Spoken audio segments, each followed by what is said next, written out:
दोस्तों हम आपको बता दें आज दुनिया भर में बहुत से देश तरक्की कर रहे हैं और दुनिया भर में काफी नाम और शोहरत भी कमा रहे हैं। इन देशों ने ऐसे ऐसे कमाल के आविष्कार किए हैं जिसे देखकर कोई भी नहीं कह सकता कि ये आविष्कार इंसान के द्वारा किए गए हैं। आज के समय में टेक्नोलॉजी इतनी आगे बढ़ गई है कि हमारे काम पलक झपकते ही पूरे हो जाते हैं और यही सब करने का जज्बा हमारे देश हिंदुस्तान में भी है।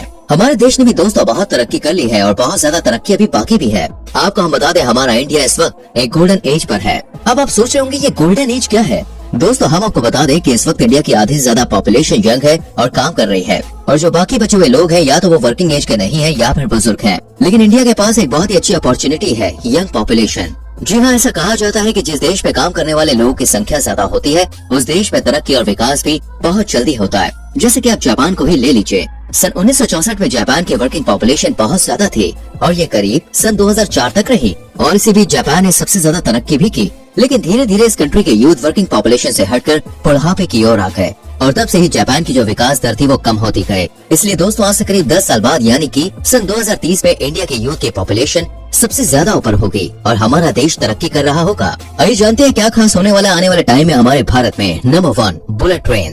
सन 2030 तक हमारे देश भारत में बुलेट ट्रेन चलना शुरू हो जाएंगी जिससे हमें कहीं दूर जाने के लिए घंटों इंतजार नहीं करना पड़ेगा। इन बुलेट ट्रेन से दोस्तों कुछ ही देरी में कहीं भी जा सकेंगे हम और कितनी भी दूरी का सफर हम तय कर सकेंगे। ये बहुत ही आसान होगा। ऐसा कहा जा रहा है कि आने वाले समय में इंडिया के बहुत बड़े नेटवर्क में बुलेट ट्रेन ही नजर आएंगी। इसकी शुरुआत मुंबई अहमदाबाद रूट से होगी और सभी बड़े बड़े राज्यों से होकर गुजरेगी। इस बुलेट ट्रेन की स्पीड करीब 200-250 से 400 किलोमीटर प्रति घंटा होगी। जब मोदी जी प्रधानमंत्री नहीं बने थे तब से मोदी जी ने एक सपना देखा था कि हमारे देश में बुलेट ट्रेन चलेंगी जिससे हमें किसी बाहर की ट्रेन में सफर नहीं करना पड़ेगा। इसी सपने को लेकर दोस्तों आज इस प्रोजेक्ट पर बहुत ही तेजी से काम किया जा रहा है और अगर कोई प्राकृतिक आपदा नहीं आई तो मैं सच कह रहा हूँ 2030 में भारत में बुलेट ट्रेन चलती हुई दिखाई देंगी। Number 2, pod taxi. आज के भारत में दोस्तों कहीं पर भी सफर करना देखे बहुत मुश्किल है क्योंकि यहाँ की सड़कों पर इतना ट्रैफिक रहता है कि अगर 2 घंटे का रास्ता है तो वो ट्रैफिक की वजह से 4-5 घंटों में आराम से बदल जाता है जिससे लोगों को बहुत ज्यादा परेशानी का सामना करना पड़ता है। इसलिए भारत सरकार ने ट्रैफिक की समस्या को देखते हुए इसके लिए एक उपाय खोजा है और वो उपाय है पॉड टैक्सी। जी हाँ दोस्तों, सरकार ने कुछ समय पहले गुरुग्राम में पॉड टैक्सी शुरू करने का आदेश दिया। इस पॉड टैक्सी को बिना ड्राइवर का चलाया जाएगा और ये टैक्सी जमीन पर चलने के बजाय हवा में चलती हुई नजर आएगी जिससे ना तो ट्रैफिक होगा और ना ही लोगों को कहीं जाने में किसी भी प्रकार की कोई परेशानी का सामना करना पड़ेगा। इस पॉड टैक्सी से पैसों की भी बचत होगी क्योंकि इसमें ड्राइवर को भी पैसे नहीं देने पड़ेंगे और ये प्रोजेक्ट लगता है 2030 तक भारत में आ जाएगा। Number 3, Chenab bridge. भारत के जम्मू कश्मीर राज्य में दोस्तों दुनिया का सबसे बड़ा ब्रिज बनाने की तैयारी चल रही है। ये ब्रिज एफिल टावर से भी बड़ा है। ये ब्रिज दोस्तों चेनाब नदी पर बनाया जा रहा है। इस ब्रिज के बारे में बहुत इंटरेस्टिंग बात बताने वाला हूँ लेकिन पहले वीडियो को लाइक कीजिए। कर दिया, थैंक यू। अच्छा देखिए दोस्तों, इसकी लंबाई करीब 315 मीटर होगी और ऊंचाई की बात करें तो वो होगी करीब 359 मीटर। इस ब्रिज को दोस्तों इतना पावरफुल बनाया जा रहा है कि ये किसी भी प्राकृतिक आपदा को भी झेल सकता है। साथ ही इस ब्रिज को आतंकवादियों और हमलों से बचाने की भी पूरी सेफ्टी की गई है। इस पर ट्रेन की पटरियां बिछाई जाएंगी। अगर इस पर ट्रेन 100 किलोमीटर प्रति घंटे की स्पीड से आएगी तो भी इस ब्रिज पर कोई फर्क नहीं पड़ेगा क्योंकि दोस्तों सरकार ने इस ब्रिज को काफी मजबूत बनवाया है। हम आपको बता दें दोस्तों इस ब्रिज को बनाने में करीब 190 मिलियन डॉलर का खर्चा आएगा यानी कि भारतीय रुपए में बात करें तो ये होगा करीब 1486 करोड़। वैसे तो इस प्रोजेक्ट को बनाने में 10 साल लग चुके हैं लेकिन ये ब्रिज इतना बड़ा है कि अभी भी इसमें और टाइम लग जाएगा लेकिन 2030 तक हमें ये ब्रिज देखने को मिल जाएगा।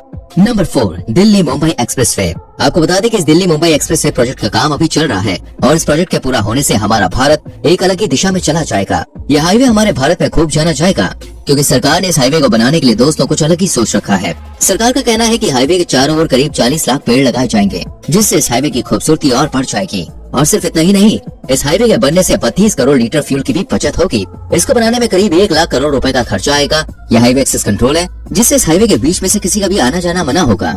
इन पेड़ों को लगाने से दोस्तों एक तो लोगों को अच्छी मात्रा में ऑक्सीजन मिलेगा और साथ ही फ्यूल के कम खर्च से कार्बन डाइऑक्साइड गैस भी कम होगी। इस आलीशान हाईवे की मदद से दिल्ली से मुंबई का सफर सिर्फ 12 से 13 घंटों में पूरा हो जाएगा। अभी की बात करें तो इनका डिस्टेंस 1510 किलोमीटर है लेकिन इस हाईवे के बनने के बाद ये डिस्टेंस सिर्फ 1380 किलोमीटर का हो जाएगा। यह हाईवे इंडिया का सबसे लंबा हाईवे कहलाएगा और सरकार का कहना है कि यह हाईवे पूरी तरह से 2030 तक बनकर तैयार हो जाएगा। Number 5, digital ecosystem. आज के समय में दोस्तों भारत में 60 करोड़ लोग इंटरनेट से जुड़े हुए हैं और 2025 तक ये पॉपुलेशन करीब 90 करोड़ को पार कर जाएगी और ये पॉपुलेशन सिर्फ यही नहीं रुकेगी बल्कि 2030 में 120 करोड़ के आंकड़े को भी पार कर जाएगी। ये इतनी ज्यादा इंटरनेट यूजर्स की पॉपुलेशन है जितनी यूरोप देश की आबादी नहीं है। इतनी भारी संख्या में जब इंटरनेट से लोग जुड़ेंगे तो हमारी डिजिटल इकोनॉमी भी बहुत ही ज्यादा ग्रो करेगी जिससे हमारे देश में छोटे से छोटे इलाके में भी बच्चे अपनी अच्छी एजुकेशन ले पाएंगे।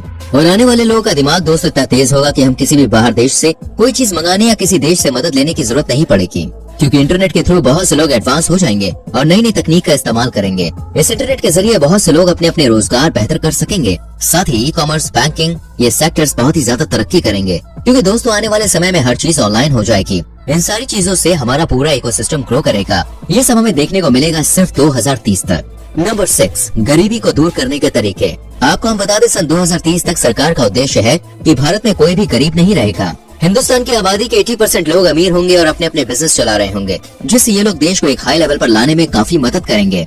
वहीं दूसरी ओर उस टाइम में जितने भी गरीब लोग बचेंगे उन्हें पॉलिसीज या फंड देकर गरीबी रेखा से बाहर निकाला जाएगा। इस प्रकार भारत में 2030 तक बहुत ही कम लोग गरीब रहेंगे। आने वाला समय दोस्तों बहुत ही अलग होगा, क्योंकि उस समय सड़कों पर साधारण कार्स नहीं बल्कि इलेक्ट्रॉनिक कार्स देखने को मिलेंगी।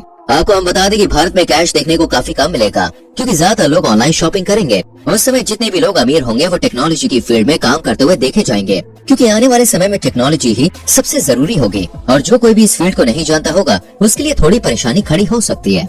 Number 7, smart cities. इन स्मार्ट सिटीज के बारे में जानने से पहले अगर आपने अभी तक हमारी वीडियो को लाइक नहीं किया है तो जल्दी से वीडियो को लाइक कर दें। तो चलिए फिर देखते हैं 2030 में कौन कौन सी सिटीज देखने को मिलेंगी और ये कैसी होंगी। टेक्नोलॉजी के मुताबिक आगे आने वाले समय में भारत में ऐसी सिटीज देखने को मिलेंगी जो चीन या दुबई के बड़े से बड़े मशहूर शहरों को भी पीछे छोड़ देंगी। और टेक्नोलॉजी की तो क्या ही बात करें, क्योंकि दोस्तों इस सिटी में हाई टेक्नोलॉजी देखने को मिलेगी जो भारत की अर्थव्यवस्था को पूरी तरह से ऊपर ले जाएगी। इस प्रकार भारत में भी बहुत से लोग सिर्फ और सिर्फ इन खूबसूरत और महंगी सिटीज को देखने आएंगे। वैसे तो भारत में इंटरनेट यूजर्स की संख्या भी बहुत कम होगी और सोशल मीडिया पर भी ज्यादातर इंडियन ही देखने को मिलेंगे और हर जगह देखेंगे तो सिर्फ भारतीय और उनकी गजब की technology. Number 1, super Spyra. Super Spyra building दोस्तों नॉर्थ इंडिया की सबसे बड़ी बिल्डिंग और पूरे इंडिया की सबसे बड़ी दूसरी बिल्डिंग होगी। इस बिल्डिंग में करीब 80 फ्लोर्स होंगे और ये 300 फीट ऊंचा स्काई स्क्रैपर होगा। इस बिल्डिंग को बनाने की तैयारी नोएडा उत्तर प्रदेश में चलाई जा रही है। सिर्फ यही एक ऐसी बिल्डिंग नहीं है, बल्कि दोस्तों ऐसे और भी प्रोजेक्ट शामिल हैं जो हमें 2030 तक देखने को मिलेंगे, जैसे smart city mission, Navya Ayodhya, diamond research और versatile city, Dholera, GIFT City, Pragati Maidan revamp, नई दिल्ली वर्ल्ड ट्रेड सेंटर, ये सारे प्रोजेक्ट्स पर भी काम चल रहा है। हम मिलेंगे आपसे अगली वीडियो में। अपना बहुत ख्याल रखें। Bye bye, take care.